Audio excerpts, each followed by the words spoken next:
right, folks. Thanks for joining us on another Hot Seat. I've been talking about this mystery person for quite a while now, and it is time for our mystery guest.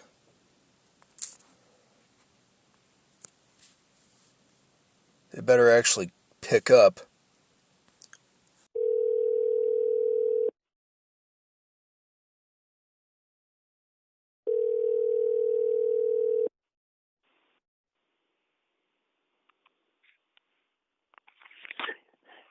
What up, Torch? Hey, yes, indeed. So, let's just get right to it. So, let me get the intros out of the way because the following interview is scheduled for one full with a 30-minute time limit. The man in the hot seat at this time is... What is this? What? I have to read this. Okay. He is the reigning and defending, because he's still the AAPW heavyweight champion and the... Wait, what? Okay, this just got scribbled in. What? The most lucrative amblathlete Benjamin Greenback has ever discovered on his own. American Black Athlete. Okay. This is going to be one of those episodes, isn't it? Oh, it's a good thing I did my double shot of espresso. So, yes, I am talking to none other than T-Ray, the reigning and defending AAPW World Heavyweight Champion. How has your week been since your last victory? Correction. That's AAPW America's heavyweight champion. So we haven't quite moved up in the world, but still America's heavyweight champion. Because it's true, I'm talented and I'm a national treasure. Of course. I forgot those list of accolades that I'm going to have to drop currently throughout this interview. By the way, he apparently has a peanut butter chocolate chip cookie recipe that he almost had to arm wrestle his mother for, that has won 4 blue ribbons and makes Gordon Ramsay cry with glee and watch his language. They're still coming in! Oh, God, okay. So Greenback's PR people are definitely in on this particular interview. Wonderful. But I was able to discuss with you a few of the hot button issues that have been going on in the past few weeks within the wrestling community, both locally and internationally. And you didn't seem to shy away from it, and his people were okay with this as well, so yay, I'm not going to have that much interference. Although, fun fact, folks, for you watching this as opposed to just listening, my editor and producer were fighting over the content that's about to come up on the screen with the first hot button issue, that being Effie Gates. I know you know a little bit about this, and I quote, "He laughed a solid hour and didn't fall over when he found out what it was all about." End quote. Of course, that being the quote-unquote controversial match between Effie and Marco Stunt at an independent show, and the image, if it actually did come up, that will be describing in great graphic detail for the podcast listeners. It is the only angle we have of this shot, which looks to be Effie curb stomping, or surfboard stomping, Marco Stunt over a tray of what appear to be marital aids of various shapes and sizes. But you can't quite tell if he's actually going face first into them or if they just happen to be on the cookie sheet that he's getting his face slammed into. This image, of course, caused a lot of hoopla, a lot of uproar, and people were like, "Oh, this is killing the business. This is killing the business." And I find it funny that we've kind of grounded, pun intended, ourselves in what's killing the business today. Like when you saw this and heard about it and had to see it with your own two eyes, which are beyond 2020. In fact, are 2020 and 2020, and both of those 2020s have their own 2020, which gave birth to another 2020. Are these real facts, people? I have to read this, or we get our. Okay, all right, okay. No, it's fine. I'll continue. So yes, your opinion of the scenario that people are still moderately about. My personal opinion, I freaking loved it. Anything that pisses off all the old heads in wrestling, it just makes me have a nice little Grinch shit-eating smile. Just, it was fantastic. You know, pro wrestling is a buffet, and you have your different sections, and people will go to those different sections because you're not going to go to a buffet and say, ew, there's lamb over here. This is killing the restaurant business. Or, ew, this is shrimp. It's killing the business. The only thing killing the restaurant business is well-done steak. Can we just agree on that? It's funny you should mention that because that is the second controversial thing that was brought up. I wasn't sure if we were actually going to be arguing about this first subject, but we agree on it. The second thing, some people are calling it Tonygate. Some people are calling it Debonair Gate. But people are actually uppity about this musical number that happened on a very popular show within the wrestling community. It was unexpected. It seemed, dare I say, fake. It was, some were calling it a time waster. Some were calling it off-key and pitchy, which, if we know anything about one of the individuals in that, you never say the guy's pitchy or he gets bitchy. But yes, the steak scenario with MJF and Chris Jericho on AEW, when it out of nowhere this left field moment came of musical one-upsmanship and choice of steak, which honestly, blue is not that disgusting. It's one step away from steak tartare, which, when done properly, is amazing, and it's pretty much the sushi equivalent of steak. Have you ever had steak tartare? I mean, no. I've never gone. I've never gone under medium rare. I think that's where I draw the line at.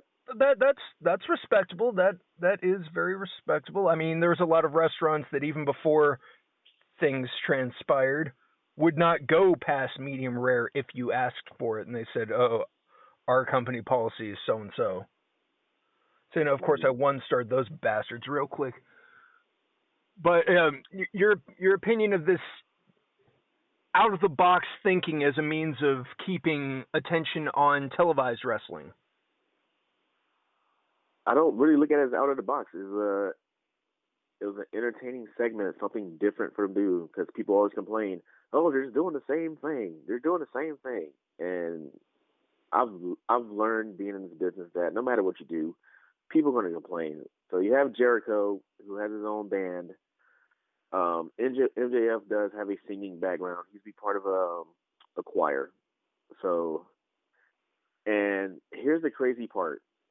People are mad at heels. Let that register. You're mad at something that a heel did. Isn't that the point?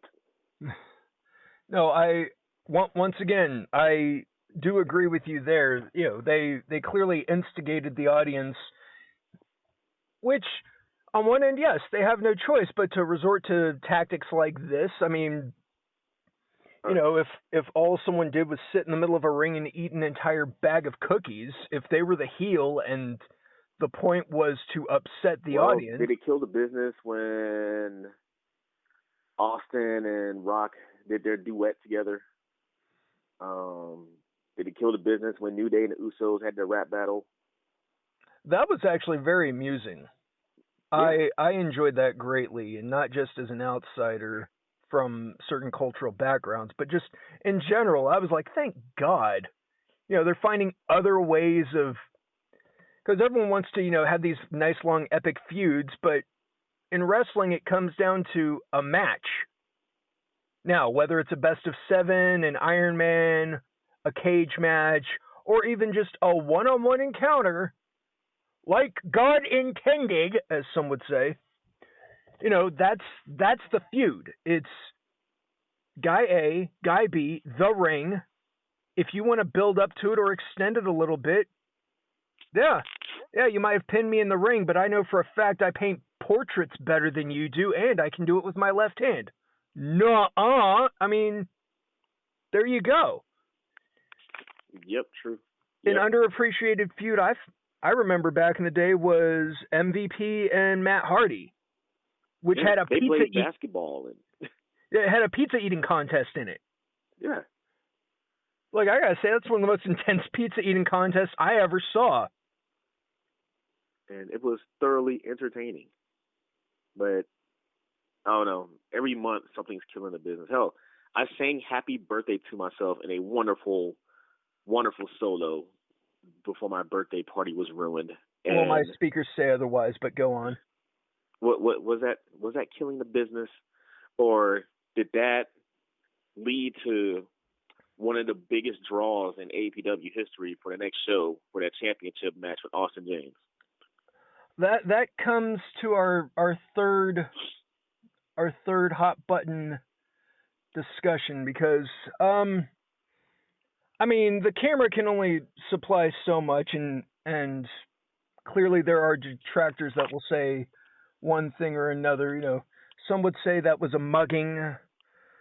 Some would say that was bullying, that you were bullying a student trying their best to get seen and go for a title that students should be competing for. No, that is not bullying. Nope. See, look, let me explain something to you. The last time I was AEW champion, here's what happened. We had to move out the building we were in Pflugerville to the current building we're at because we were running out of room for people. Is that true or false? No, that's true. It was practically a broom closet, not complaining. I did commentary there and was practically a part of the match itself. Now, true or false? The last time I was APW champion, the enrollment of students climbed up and the company had to get a second ring. Is that true or false? I will say that those things happened around the same time, but I'm not personally going to say that you were the reason why enrollment doubled. If I'm sitting here as the face of the company and busting my butt, doing everything I can, not just for my benefits, I'm best for business at APW. And these up-and-coming students, I don't think a lot of them are hungry enough. And then those that feel entitled enough to, I want to say, annoy me just to get a title shot, went about the wrong way. Look, I will admit that at times, Austin collectively can be irritating. Being a well-respected Dallasite myself, yes, I will admit I have looked down upon Austin on more than one occasion. I know you overheard me a couple of times and was uncertain what side to sit on that fence with, but Austin and his Austinites aren't necessarily the most horrible things to happen right now. And that display was a little more than, to some, it was a little more than friendly competition or you holding on to your title. Well, like, in this business, you got to do what's necessary to succeed, right? There's no time for friends. There's no time for having a code of ethics, morals when you're trying to stay on top as champion. You have to do what's necessary. Like, I'm a soldier. I'm a veteran. Nobody goes to war and just shake hands and just pat each other on the back. No, we're fighting each other, and you got to do what it takes to win. Yeah, I understand that, but also, I mean, there were a lot of various factors in there. Aside from the age difference, yes, your legitimate combat background, aside from combat sports background. And to quote Billy Bob Thornton, he's just a boy. And you took him to the woodshed. Like I said, there's a difference between competition and just brutalizing somebody. And I'm not expecting you to just up and apologize for what had to go down, but it didn't seem like you were also just following orders either. I saw that glint in your eye. You were enjoying yourself, were you not? I really was, because I get a nice little kick out of this. And Austin, he put up a really good fight, but he chose this championship at the wrong time, because here's what I wanted to do, but I was being nice. Since he ruined my birthday party, his graduation was 2 days prior to this championship match. So he went to his graduation, did his gauntlet. He was in there for 60 minutes. I was going to go in there and ruin his gauntlet, but I have too much respect for this business, unlike him. So I just used up all that frustration from my party being ruined, my celebration of my birthday soiree, and just took it out on him. He gave his best that he could at the time. The fact that I'm talented is not my fault and his problem to deal with. Okay, so you are admitting that on some level you do have respect for Austin, but you still don't look at him as a threat. No, I look at everybody as a potential threat, because on any given day, anybody can do this. But with that notion, I know that talent will always go over heart. So you're saying you could phone it in if there was a rematch coming up and still retain your title because you have more talent? No, I don't need to phone it in. No, that's not what I'm saying. Don't try to put words in my mouth, Torch. The thing is that when I assess each opponent, I know how I match up, and I know what I bring to the table for every single match. And I know that I'm a problem for any type of opponent, no matter what their style is, because I am that well-rounded. Now, Austin, he needs to step his game up to continue trying to get on my level, which will be impossible. So you're saying that you plan on holding on to this belt for quite some time? I'm going to hold on to it. Let me see.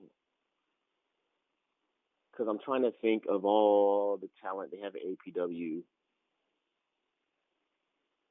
Yes, I'm going to hold on to this championship for a really long time. So you plan on lining Benjamin Greenback's pockets for quite some time then? If his pockets get bigger as well, so do mine, which makes me more marketable, which means more eyes are on me, which means greater things will happen. That's just part of the business. All right, I'm getting a signal from the producers. We need to lighten this up a little bit. Apparently, I've been scowling for the past minute and a half, which explains my eye twitch. So, last time we did this, we did have a lightened mood. So, okay.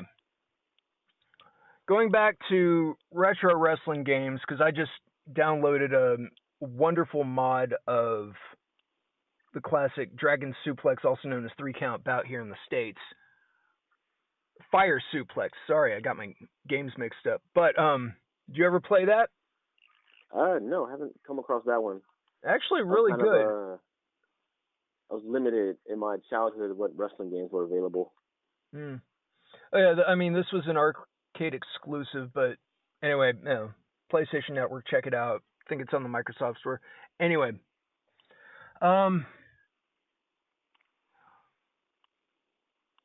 where was I going with this? Oh, yeah. one thing that even back in the day they tried to sneak real wrestlers into games. What was the coolest cameo you saw in either a fighter or a beat 'em up or whatever, where you could say like, wait, that's Hulk Hogan, or isn't that Vader? Hold on. Didn't they sneak in a Vader on what was that game called that had Starman in it? Pro wrestling on the NES. I don't. Yeah, didn't they sneak in a Vader-like character in that one? No, they had a Ric Flair Greg Valentine pastiche. Yeah. And they clearly had a Fritz Von. I mean, he didn't look like him, but he did the claw, and he did punches and kicks. So they had that for sure. Yeah, that pretty much is the entire Von Erich family's offense. I mean, hey, if it works, it works, right?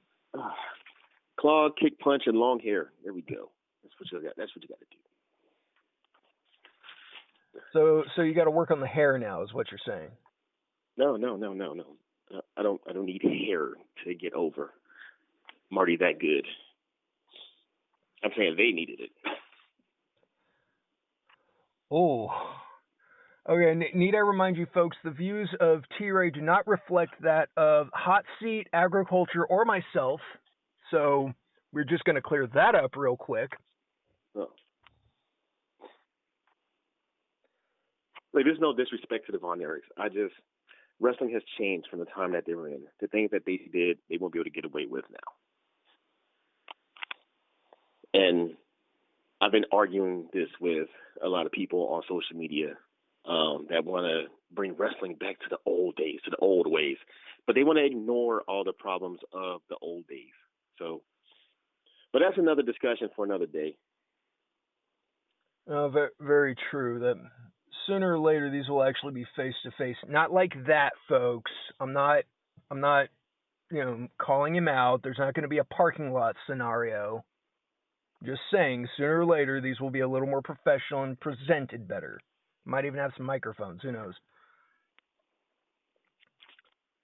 But thank you for your time, as always.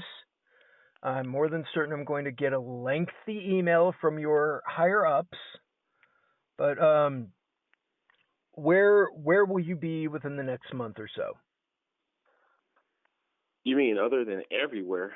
Haha. Congrats on that, yes.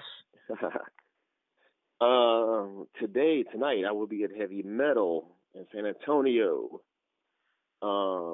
Facing Aaron Mercer. Tomorrow I'll be in Mississippi facing Ruthless Ryan Davidson, one of Booker T's top trainers and prodigies from Row.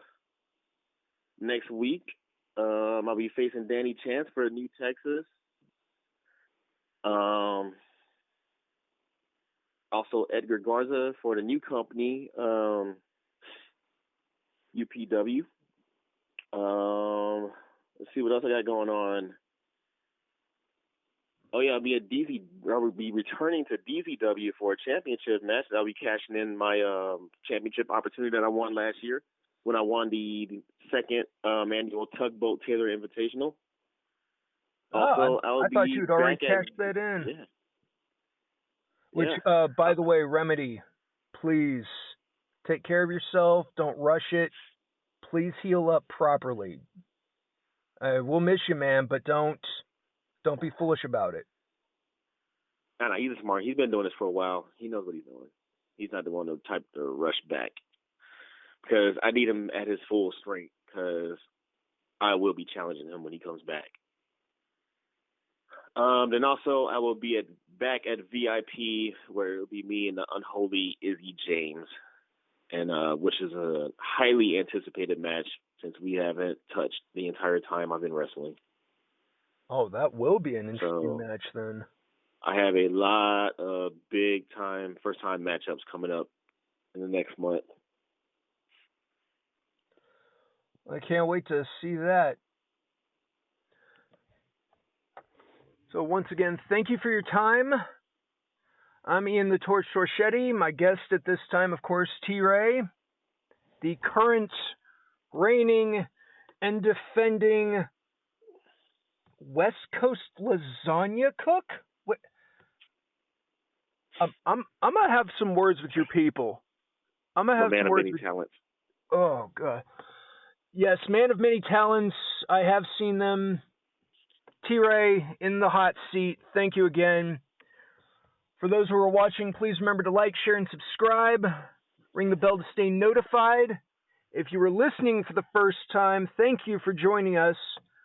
Hopefully it wasn't too controversial for you and you come back. And for the rest of you, please, if you know anyone who needs to be in the hot seat, you let me know.